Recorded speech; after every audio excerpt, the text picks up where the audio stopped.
Good morning. I'm Larry Seidlinger for LCTV, and once again we're on the Lincoln Health Miles campus with Dr. Fox. He is the Chief Medical Officer here at Miles. Dr. Fox, thank you for taking time.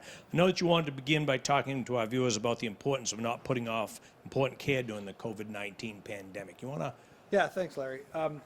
So we asked people to stay home, and they did, which was great. It flattened the curve, but an unintended consequence of that was that people were putting off urgent medical needs because they were afraid to come into the hospital, either afraid to come in or didn't want to overwhelm or overburden the hospital.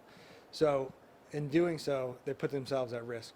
So if you look across the country, emergency department visits are down 40 to 50% across most hospitals. This we've been seeing this across the country, and actually a couple weeks ago, a letter was published in a cardiology journal that showed 38% of the most severe type of heart attacks, called a STEMI, are not coming to the emergency department. They're not coming to the hospital. So that's 38% of people that are not getting treated for severe heart attacks. Now, these are still happening, but these people are staying home with these problems.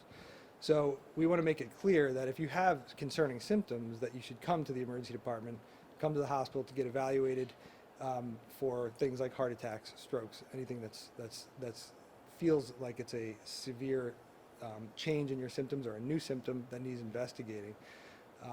Staying home is not the right thing to do. If you have questions about it, you can call your primary care doctor for guidance. But in general, if you have a severe problem or symptom, you should call or come to the ED. What types of visits are you able to schedule for your non-urgent care patients? So we are able to increase the number of telehealth visits we can do. So if you don't need to be physically seen by a doctor, you can have a telehealth visit. If you have a significant chronic underlying medical problem that needs frequent close monitoring on a usual basis, those are things you should still be seen for. Can you give us an update on the number of COVID-19 cases in Lincoln County and at the state level? As of yesterday, there were 1,015 cases in the state. If you look at the main CDC website, there's a lot of interesting and useful graphics there. If you look at Lincoln County, we're still at 12 cases across Lincoln County, 5 cases at Lincoln Health that were diagnosed at Lincoln Health. And when you look county by county, you could actually look to see what your number of cases per 10,000 residents is. And Lincoln County, we have, I think, 3.5 cases per 10,000 people, which compares to about 15.5 cases per 10,000 in Cumberland County. We've read that Lincoln Health is prepared for a surge. What does that mean exactly? Surge is preparation for an influx, big influx of critically ill or sick patients. So about 6 weeks ago, we started planning for surge, for an influx of critical patients by moving resources around the system, moving providers, retraining providers in some areas they're not typically used to working in, closing some offices temporarily, closing the urgent care temporarily, and increasing our telehealth visits, moving beds around, and increasing our capacity to be able to admit more patients to the hospital. So that was the surge planning phase. We've been doing that for over 6 weeks. Now we're kind of in this surge maintenance phase where we are continuing to do those things, but we're also thoughtfully and slowly reintroducing our ability to take care of patients who are non-COVID patients or are regular patients like we just talked about. Are there any staffing changes planned? Well, as of today, we're reopening the Wiscasset office, so you can safely be seen there. There's going to be processes in place to ensure the safety of the patients and the staff there. So if you go there, you'd expect to see a lower volume, you'd expect to see people wearing masks, you'd expect to be asked questions about your current health status. How busy is the COVID-19 clinic these days? We're getting about 10 to 20 calls per day and maybe only testing less than 10 per day on a usual daily basis.